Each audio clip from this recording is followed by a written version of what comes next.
Good morning, or good afternoon, or good evening, wherever people are. Thank you for joining us either in person or on video. I'm very excited actually about this presentation, and I'm delighted to introduce Tad Leckman, who is a professor at UC Santa Cruz, as well as a million other things in the game industry, and he can introduce himself Yes. in that way. But in my experience, most importantly to me, is he is one of the co-chairs of our Horizons program. And our Horizons program are the basically the organizers and the sponsors behind the internship program. So he's, a key expert in this area and has been driving it forward and really, caring about you guys having a wonderful internship experience. The topic then today, so I'm going to let Chad go into more detail about himself, which I'm sure he will. But I'm really happy that he's doing this, and we're so happy to have him on our team. I'm proud. Um, and the topic today of peer reviews and also looking at the play search and the game and the climate stories that you looked at. For those of you who are on video, you'll just do that all online in Discord after you watch this and look at the slides. But just having that opportunity to kind of look at each other's work is really important. And one of the things is we've talked about kind of over and over again for this experience is building community with people you're not necessarily in school with other game makers, and really getting a kind of a important experience and understanding how to collaborate, how to give feedback, how to take feedback, how to think about it, and how to improve your game making skills through it. I'm very pleased that Tad's introducing this, and it's a really important element of this summer design process is to have feedback, like useful feedback, and to incorporate it into your games. It's kind of as important as some elements of the design. So we've tried to integrate that so it's not like it's extra work for you guys, but it's really just part of what you're doing as the design of your games this summer. So that is our goal. And of course, we're always open to feedback. Again, really happy to have everybody here, and I'm going to turn it over to Tad. Slide visible to everybody. Um, I'm pretty active user of chat for sessions like this, so there'll be a few times where I'll ask you to share in chat. So thank you for also giving me feedback about my slide being visible in chat. So Stephanie mentioned I'm new to helping with IndieCade and excited to be working with the Horizons folks. And um, maybe I haven't worked hundreds of places, but I've worked a handful of very cool places. So as mentioned, I'm currently teaching at UC Santa Cruz, um, but I've also taught a little bit at NYU in the summer, Academy of Art University, and Savannah College of Art and Design. And I've also worked at all of these different studios as well. I tend to kind of bounce back and forth between teaching in higher education and then working in studios, originally as an artist at Lucasfilm, and then eventually working in roles, mostly in like leadership roles, but also roles around learning and development.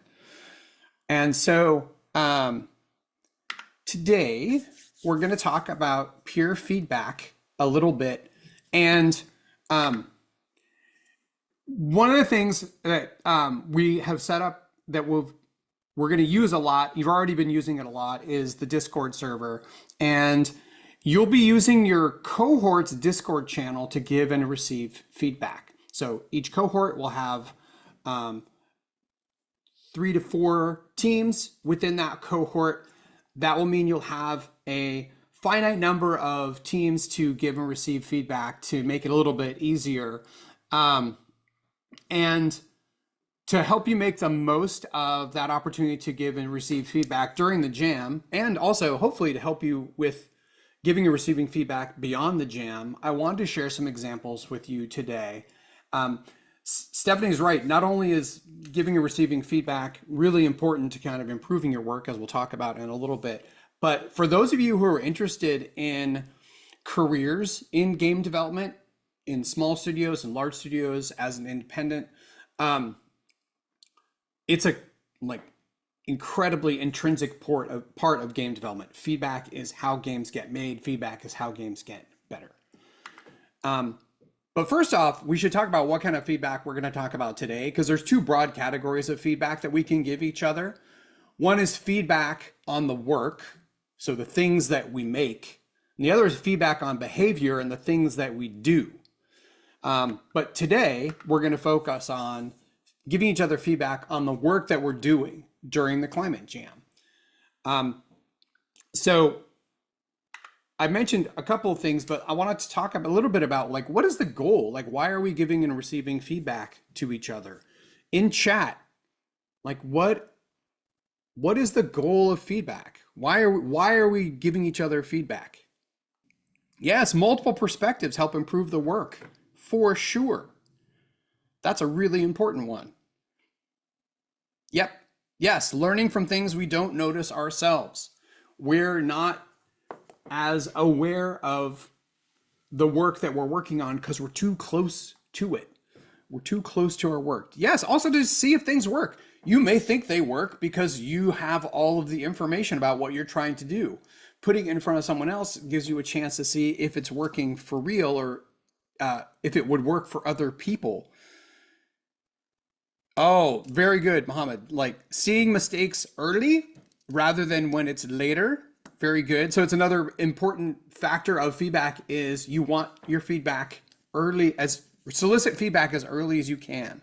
Yep, iteration as well. Learning from each other for sure.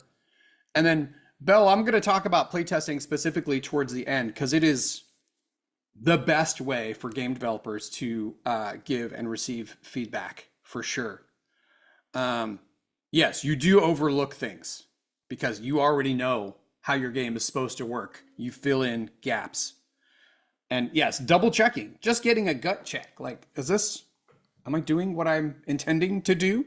This is great, you guys, this is fantastic. So I captured a couple, they align pretty well.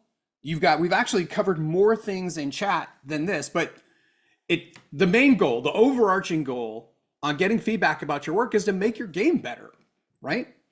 As mentioned multiple times, to provide that insight that you don't have and you can't have. Like, you can't play your game, you can't look at your artwork, you can't discuss the mechanics of what you're making from outside of yourself without the information that you have. You're too close to your game. You need some perspective. So those are some of the values of feedback and kind of why it's so important. But I also wanted to just quickly talk about the value of peer feedback. You're going to be getting feedback from mentors throughout this project, and it will undoubtedly be really valuable feedback, especially because our mentors are good at this. So they'll be giving you good feedback. But there's a lot of value to peer feedback as well, even though most of you don't have as much experience, obviously, as our mentors. But you have something that the mentors don't, which is you're getting feedback from folks who are in a similar situation that you are. You're each trying to solve the same types of problems that the other teams are. Your perspectives are closer to each other than some of the mentors might be. And there's huge value in that. You've got a unique perspective as participants in this jam that the mentors might not have. And then the other benefit is, as was mentioned in chat, like you get to see each other's work and be inspired by the progress of your peers. And this speaks to the kind of community building aspect of the jam as well. This is a place where you can not only see what other folks are doing, but maybe find students who are working on the Climate Jam who are interested in the same kind of things you are, doing work that's very similar to what you want to do, or doing the type of work that you can't do that maybe for a future project you might want to make some friends that could help you with that later down the road. All right, let's get into some tips, some some things that maybe I can share that will help you be better at giving and receiving feedback, because it is a skill that takes a while to get good at. But there's some really basic things you can do to make yourself better right away. So the chief one is be specific. So when you're asking for feedback, try to remember to let people know what kind of feedback that you'd like to get. Um, you know, even a super rough prototype, even a piece of still artwork, even an idea for a game mechanic or a theme, even some reference, has a lot of things going on. And if you just say, can I have feedback on this? You may get a bunch of feedback that isn't as useful for you at that moment in the state that your game is now. So if you're looking for feedback on your animation or your effects work, like ask for that. Especially because when you're prototyping, you're gonna have a lot of placeholders in your work, and folks will often immediately give you feedback on the things that they see issues with right away. And those are probably things you're already aware of. So it can also save some time and save some effort if people know that you're not looking for feedback on your color palette. It's just a temp. What you really want is feedback on the interface or usability. Same thing, if you're giving feedback and you aren't being given any specific guidance, it can be good to ask, like, what kind of feedback is someone looking for when they ask you for feedback? So as an example, so here is what you might see in Discord asking for feedback. You can see here, I'm trying to model asking for specific feedback. Can I get some feedback on this art style direction? And while the feedback that I'm showing here makes me feel good, it's not the best possible feedback. In chat, what's not helpful about this feedback? Why is this not necessarily the best feedback? Vague, for sure. Yeah. Not actionable. What do I do with this? Correct. There may be times when you just want a gut check and you actually do want to know, like, do you like this? Like, is this appealing to you? That would be a place where, you know, more kind of general emotional feedback could be helpful, but there are certain times when you want that. Yeah, not descriptive as why it's not working, doesn't tell you what to do. What is sweet? Also, does that mean it's like cute or I really like it? Likewise, so good feedback on this feedback in chat. Likewise, and this is, I'm assuming this is intended to be positive feedback, but how about this one? Again, it makes me kind of feel bad, but like what, and there is like some actual like actionable feedback in there, but how could this one be better? Yes, very good. Christian, like say something like, when I see this one, and then explain, like, what are you seeing? Yeah, didn't give any options, no alternatives, further explaining why, like, what is it about it that feels like asteroids? Exactly. Yeah. So, like, maybe that's my goal. Maybe my goal is to copy. Maybe my suggestion of another way to do this is to say something more like, this reminds me of asteroids. And then here, you might want to take a listen and actually point me to what I'm talking about. This feedback gives us also this feedback gives us the same information without feeling mean. And it points me again to something that might help me understand the issue that's being brought up. There's probably even more specifics here, but at least it's a good start. Yes. So having a goal to copy someone else is probably not a great goal, correct? For legal and moral reasons. Although, as a student, when you're learning how to do things, It is a centuries old practice to copy from the great masters, in this case, perhaps the great masters of 80s arcade games or console games in this case. But yes, usually you're trying to be more original. And that brings me to another good point too, which is, this kind of feedback about your work feeling like something that's already been done is super valuable, because you can't be expected to have seen or played everything or remembered everything that you've seen. And asking for feedback lets you leverage your peers' experiences too. Putting your work in front of all of your peers here kind of lets you tap into all of their experiences, right? And there's nothing worse than working really hard on something from a place of excitement about this original idea that you've got, or this original image that you are sure you're created, and then finding out too late that someone else already did it. It's gonna feel bad for a minute when someone is kind enough to let you know that, like, oh, I think you're kind of remaking this thing that you maybe didn't know about. But after that initial kind of painful feeling, then it's like, okay, now you've got the freedom to figure out, like, how do you make it your own? How do you make it different? How do you still capture the feeling of what you're intending to do without making it, even appear to be a rehash of someone else's, right? Let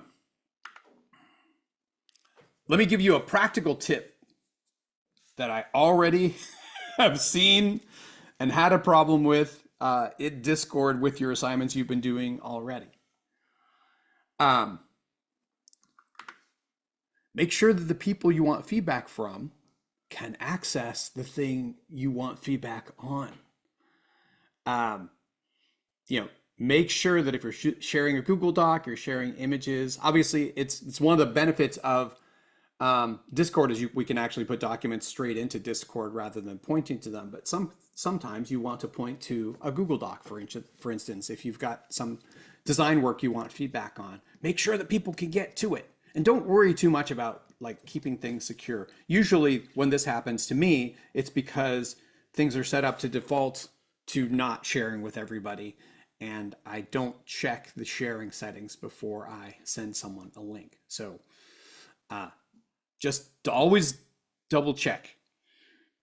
Sometimes someone may only have time right now to give you feedback, and this is basically putting a stop sign in front of them, and they may not have time to come back to it. So super practical. All right, so how do we want to kind of address feedback in the context of this jam? So what our expectations are from you is we expect that every team should post work in progress that they want feedback on at least once a week, again, within their cohort on Discord. And also, each student should give feedback on at least one post within their cohort that's soliciting feedback, at least one post each week. But really, you should be posting things and giving feedback because it helps each other. And it helps you, not just because we're requiring you to do it. So if you need a team's feedback because you're stuck, or other individuals' feedback because you're stuck, or because you think you're done with something, but you're not sure, just go ahead and post it. And then anytime during the jam, if you've got a few minutes in between things and you're interested in kind of checking in to see how all the other teams are doing in your cohort, look at those posts and offer your own feedback. One thing that's nice about Discord is obviously you can reply to any post on Discord, but you can also make it into a thread. And I recommend that when you're giving feedback on somebody's post, you go ahead and make it into a thread, because now it visually connects what you're saying to the original post. It also makes it easier for other people to give their feedback on that same item as well. The best thing would be if when you post something, you get feedback from multiple people on it. And then once we've got all the teams and cohorts all kind of finalized, we'll, Parker's already updated Discord to reflect some of this stuff, but we'll make sure that it's clear what space you're meant to share your work in and leave feedback. And then one other thing I'll mention briefly that we'll explain further later is We'd also like each team to post work in progress as they go to the whole group, to everybody who's working on the jam, so that everybody can see what's happening with all the teams who are outside their cohort as well. Less as a way to solicit like feedback, although what a great place to also give feedback across cohorts, but mostly just so you can share what you're working on and see what everyone else is working on and get some inspiration from that as well. So we also are aware that you've already been working on assignments even before you start working on your games, kind of to lay the groundwork. And so I've been looking at Discord and seeing that there are already a whole lot of really thoughtful play search posts. And it seems like folks are getting a lot out of those, and it's been a good opportunity to reflect. A lot of you chose to comment on the suggested games, which is great. But I'm especially excited when I see people talking about games that weren't on that suggested list. They're both useful, but it's always like nice to discover. Again, I can't play everything. It's nice to have another method to discover some games I'm not familiar with that are kind of in the genre that we're working through in this jam. Also, lots of great climate stories being shared as well. So I'm encouraged you're already doing the work even before you've started working on the game. And the hope is that this will all be really helpful for you as you start kind of ideating and synthesizing all of these things you've been thinking about, looking at it, researching it, to work with your teammates to come up with how you're going to actually make that into a game. And also, like, surprise, like, devlogs are already there. Like, folks are already posting devlogs, which is great, because we do expect you to post devlogs as well. Again, yes, we're asking you to do them, but also it's a really useful tool for you and for your team to kind of reflect on the work that you've done periodically, to see how it's going, to articulate either on video or in writing, however you want to do your devlog, to articulate kind of how the work is going so far. What are some surprises that happen? What is, like, it's a positive outcome to have worked on something for a little while, realize it doesn't work, and then abandon it. Like, that's not bad. It feels bad, but that's part of the iterative process, right?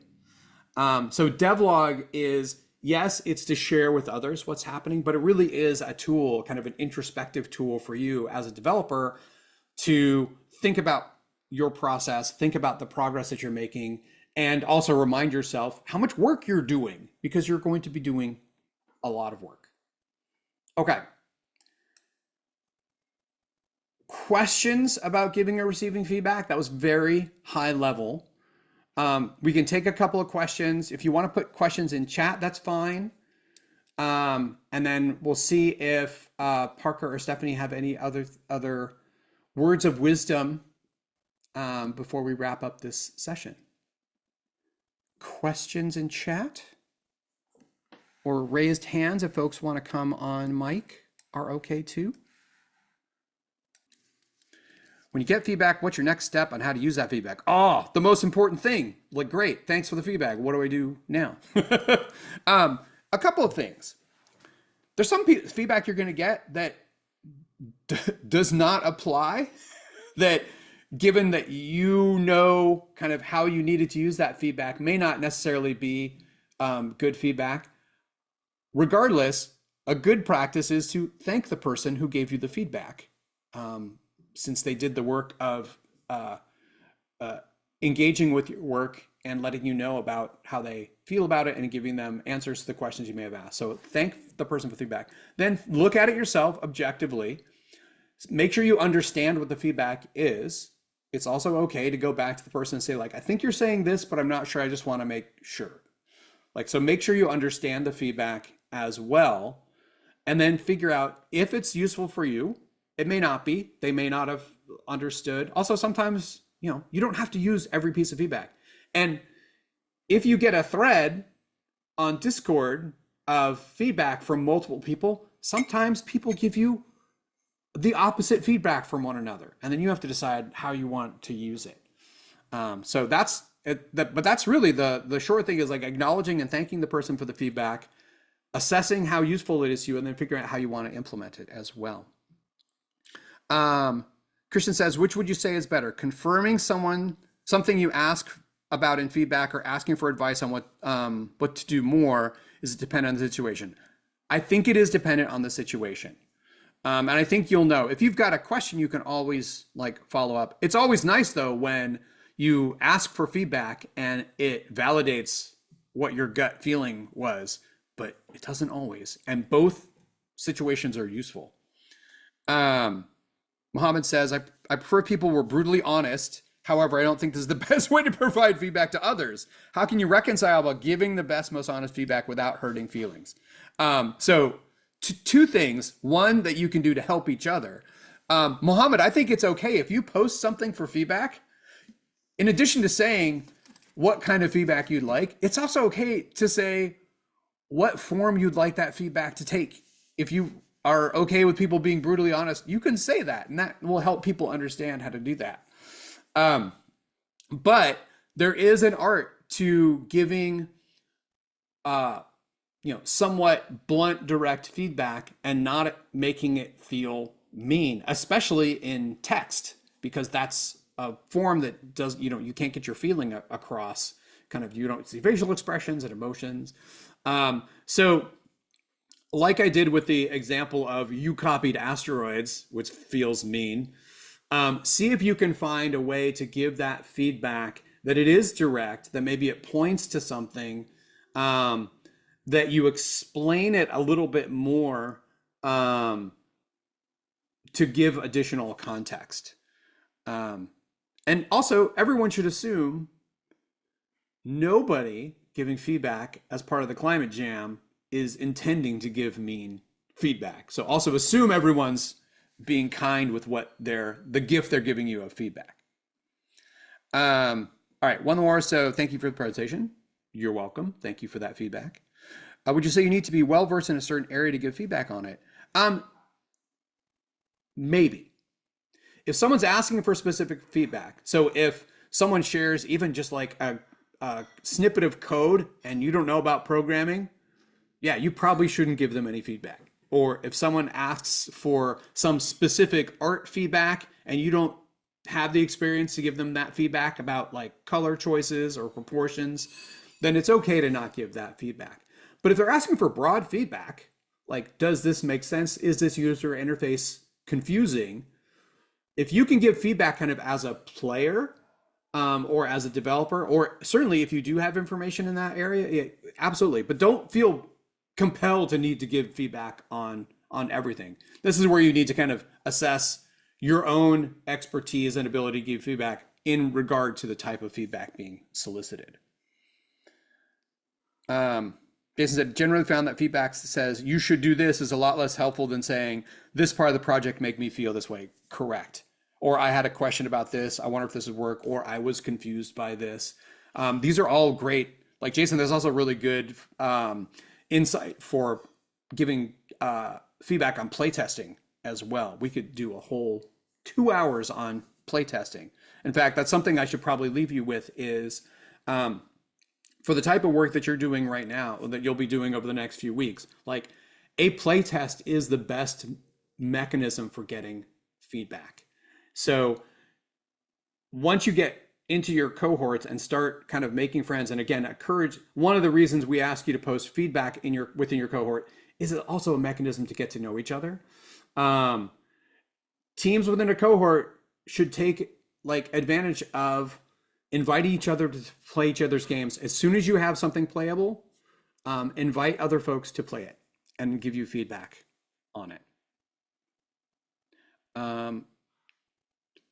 Clarification, can you ask mentors or other jammers and items for feedback? We should just show progress each week and show more people, so more people can give feedback. I think your first stop for feedback is definitely within your cohorts on the Discord. And the mentors will be giving you feedback in the same place as well. So that will be your cohort mentor will give you feedback there as well. be mindful of everyone's time. So that's why I think we're not really encouraging you necessarily to solicit feedback from everybody involved in the game jam, because that's a lot and everyone's very busy. So, um, okay, good. All right. Stephanie Parker, what else? What am I forgetting? Um, this has been fantastic. I've learned so much. Thank you. My feedback to this is that it's been really great. Good. Um, I think that one thing that you just said was important, which is being mindful of people's time, including your own. Mm. You know, that this is really an unusual part of a game jam because most game jam games don't come out kind of as strong as these will because of things like the feedback. And that's why these games are potentially um, potentially going to be ones that we'll be able to publish. Hopefully, fingers Yeah. crossed. Um, I think that it might be where people that are here that have done the playtesting or the climate um, projects. I think that having an opportunity to share or talk about them a little bit, if they would like to, would be really great. I'd like to hear about some of the games that people have researched and their what they found. I mean, I've looked at it on Discord, but if it'd be terrific. I don't know the best way to structure that, but I'd really like to hear, and people's climate stories and what people are thinking. We're starting our ideation tomorrow. We're basically getting started. So I'd love to hear, like, leading up what people have thought. Um, and Chad, do you think that's better to do like as a big group or? I think, I mean, at the very least, let's see if anybody found anything in their research on either branch of their research that they found especially interesting or compelling or inspiring already. Like, were there things that you came across that already had you started your wheels turning about application for a game? If there's anyone who wants to just hop on mic and just discuss briefly kind of what one of the things you found and what was interesting about it might be good.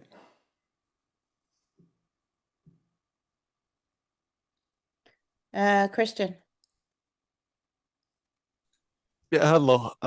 I did my climate story on air pollution because I ended up earlier in my life, I lived in mainland China in Chengdu for a year.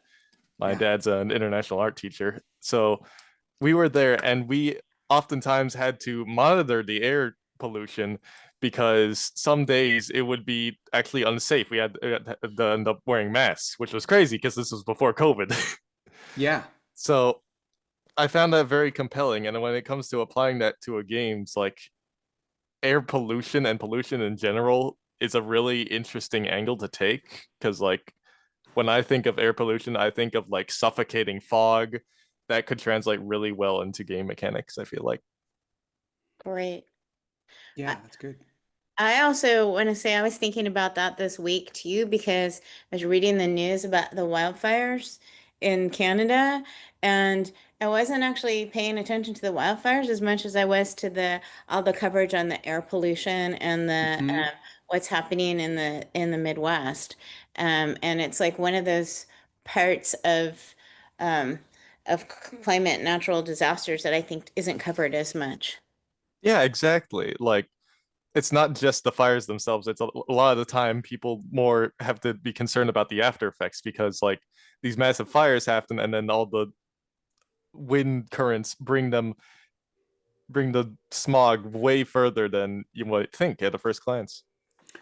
And Christian, that's a good example too of a lot of these climate subjects, because they're kind of scientifically based, they have systems built into them just as they exist. So as the particular matter goes up in the air, as those numbers increase, there are effects that happen elsewhere. That's very, as a game designer, you should be also looking for those things that you might be able to incorporate into the systems of your own game as well. And as you mentioned, like might have good use visually as well, as far as like obscuring what the player sees, etc. So that's great.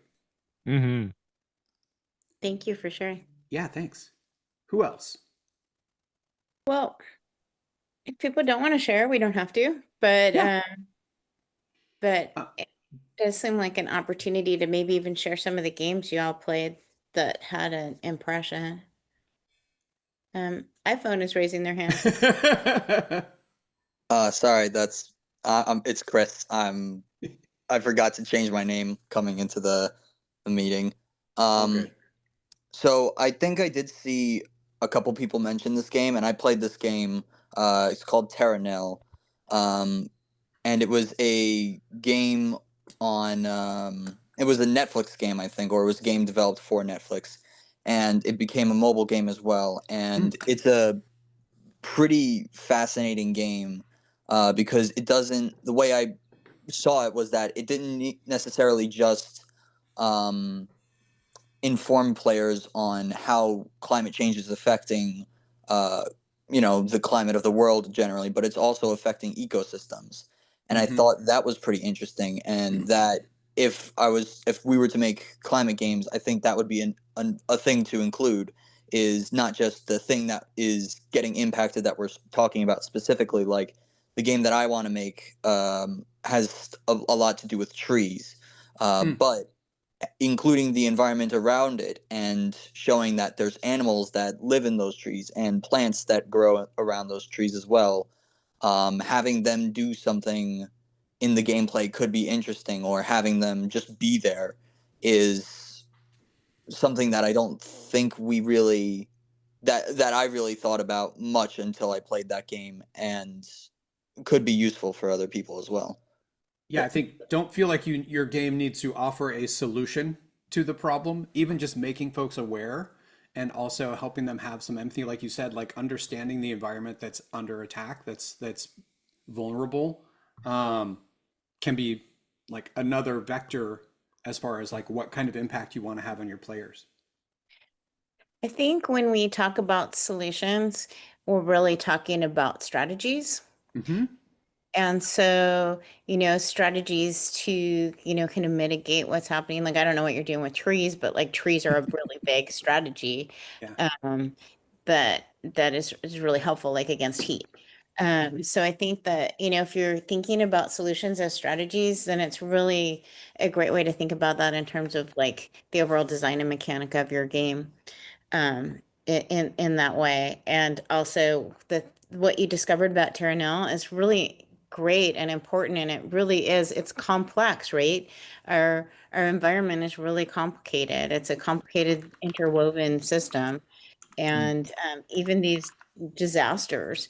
Like I understand that natural disasters are they're not really singular. They kind of compound upon each other, right? So like the fire becomes pollution, becomes a problem for eventual mudslides or floods because of what's happened, those kind of things. So they're all interconnected, and you can take kind of whatever slice or angle you want. But I think that's a really good point about bringing in that depth. And I'm glad you saw it in that game. Yeah, and I will say as well, it's actually interesting that you mentioned that these are also strategies to help these situations, because in Terra Nil's case specifically, it is very much a strategy game, because you view it from this top-down angle where it's very similar to like an RTS, but it's done in a calming way that's not necessarily like um, I'm trying to think of an example, but my mind is blanking out right now. But yeah, it is very much a strategy, and in the case of our game, it's not really going to be. Um, it's not necessarily going to be based around that, but the idea of having a strategy, the big strategy for trees is obviously planting more of them, but we're focusing on different, I guess, different strategies for it as well, because there's not just one thing that needs to be done with trees. Obviously, there needs to be more planted, but I did some research into like the Scots pine trees and the spruce trees that exist in the dark forest in or the black forest in Germany, and you can see that there are spruce trees there that are dying because of beetles, because they're not supposed to be planted in the way they were planted. And so the idea of not just planting trees, because yes, that is important, but planting them correctly and in biodiverse ways is another thing that's going to be important. And so representing that in gameplay, which is something that I talked to about with my professor before coming into this game jam was that representing it in its fullest extent and using the real life ideas as game mechanics and not just making it general as planting trees, but also including the biodiversity is extremely important in this specifically because we're trying to convey a message about fixing climate change, and if we're not conveying the full message, it gets lost somewhere in translation. That's great. I thank you for sharing that. That's really interesting and helpful. Um, I wanted to say next week during ideation, we're going to have some other talks, Hmm. and one of them is going to be by a number of really pretty well-known developers about creating persuasive games.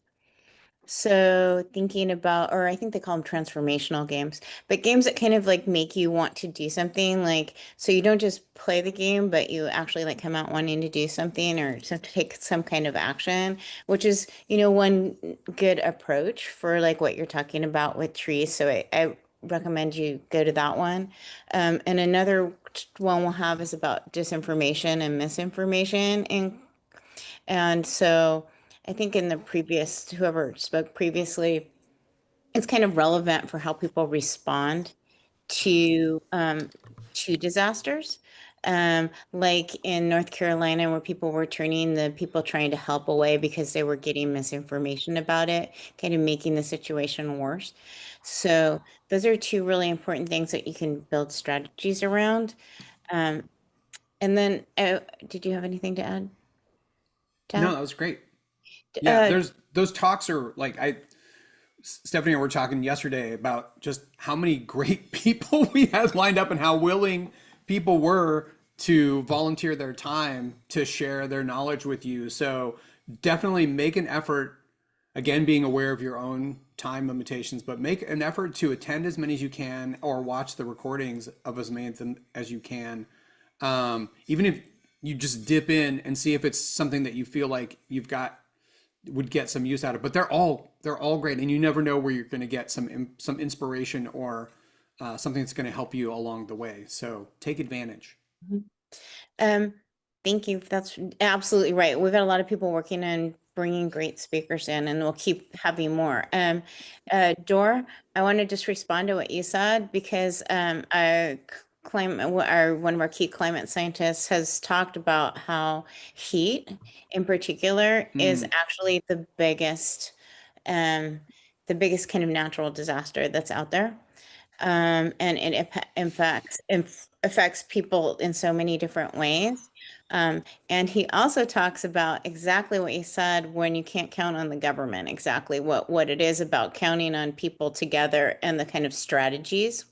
So you're definitely like on the same page with those climate scientists that are talking about those things. And tomorrow we'll also have a presentation from one of our organizers who's been working on creating a framework around community responses and mm. community. So that might be one you'd be interested in making sure to attend because they have a structure for how to think about building games around those. Yeah, that was great. Also, like, don't forget, like everyone else's response, like everyone else's work that they did for both their um, the games that they played and the research they looked into, like go look at each other's responses in the Discord too. There may be some things there that will give you some inspiration or might align nicely with the research that you did. Yeah, I mean that's the whole point, right? Yeah. Is to do that. Um, Great. Is anybody interested in meeting in small groups and talking to each other at all, or are you all ready to go? Or anybody who's interested in meeting in a small group and talking to each other about any of the ideas you all have, um, we can stay open and make that happen. And anybody who would like to leave is welcome to leave, but please join us tomorrow for the opening of the game jam, the iteration, sorry, ideation. I keep saying iteration. The idea. Iteration comes later, but it's coming. But yes, ideation. ideation. There'll be some other intros. We also have oh, Dora, I don't know what the hours are going to be like. I don't know where you're based right now, but there's going to be somebody that really talks about community action in the evening. We also have somebody from Riot Games talking about experiencing the fires, and then just kind of presenting some of the frameworks for getting you guys launched. So, a couple of different things tomorrow that we recommend.